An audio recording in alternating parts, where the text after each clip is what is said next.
Assalamu alaikum, barkamu da sake kasancewa da ku a wannan channel ta Lafiya Jari TV. A bidiyon mu na yau za mu kawo muku bayani ne akan gwaji guda 5 da ya kamata ka yi kafin ka yi aure.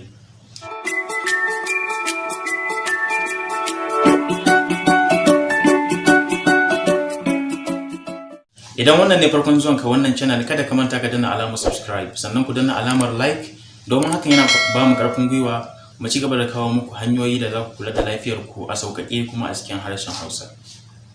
Yin wannan gwajin zai taimaka maka wajen kare lafiyarka ko lafiyar wanda za ka aura ko kuma lafiyar jariran da za ku haifa idan Allah ya ƙaddara.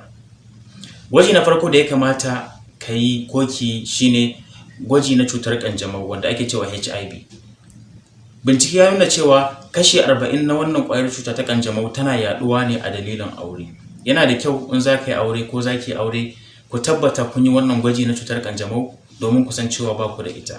Wannan cuta dai a halin yanzu kamar yadda kowa ya sani ba ta da magani kuma ba ta da rigakafi. Saboda haka hanyar kariya ga wannan cuta shine a yi haƙuri a guji yin alaƙa da wanda yake ɗauke da wannan cuta, alaƙa ta auratayya kenan. Gwaji na biyu shine gwajin genotype. Gwajin genotype wani gwaji ne da ake yin shi domin gane wanda yake ɗauke da cutar sikila. Cutar sikila cuta ce wadda ake gadanta daga dukkanin iyaye guda biyu. Idan mama tana ɗauke da ƙwayar cutar sikila, ba mahaifi ma yana ɗauke da ƙwayar cutar sikila, su suke haɗuwa su sa wa yaro wannan cutar ta sikila. Yana da kyau ku yi gwajin cutar sikila domin tabbatar da cewa idan kuka yi aure ba za ku haifi yaro mai ɗauke da wannan ƙwayar cuta ba, sannan ku nemi shawarar likitoci akan haka ɗin domin gujewa wannan matsala ta sikila. Cutar sikila cuta ce mai haɗarin gaske wanda yara suke shan wahala matuƙar aka haife su da wannan cuta. Wannan cuta ba ta da magani, sannan kuma tana yawan salwantar da rayuwar ƙananan yara. Gwaji na uku shine gwaji na cutar hepatitis B. Cutar hepatitis B musamman a ƙasashenmu na Afirka ta zama ruwan dare, mutane da yawa suna ɗauke da wannan ƙwayar cuta kuma mafi yawancinsu ba su sani ba. Kamar yadda muka sani wannan cuta ce wadda take shafar hantar ɗan adam sannan ta haddasa wasu matsaloli.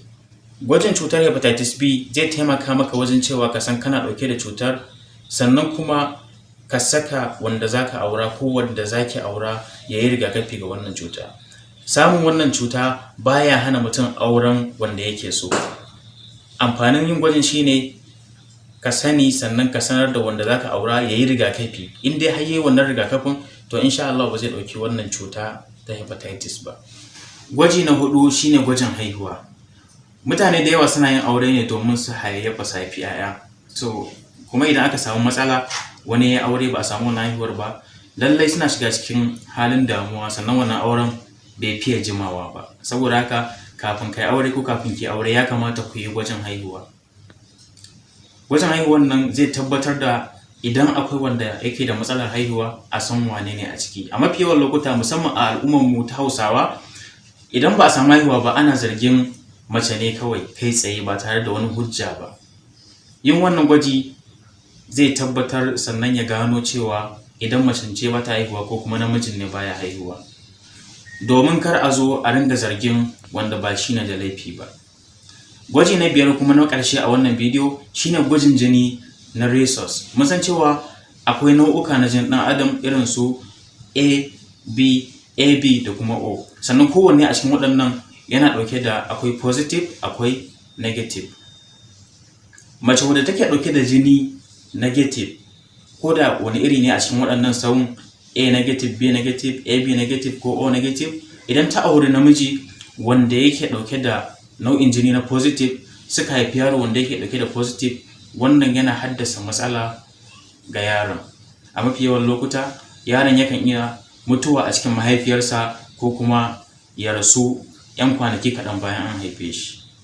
Wannan shine ƙarshen bidiyon mu na yau. Ina fata kun karu da wannan bidiyo. Kada ku manta da yin liking da kuma yin sharing domin al'umma ta amfana. Sai mun haɗu da ku a bidiyo na gaba.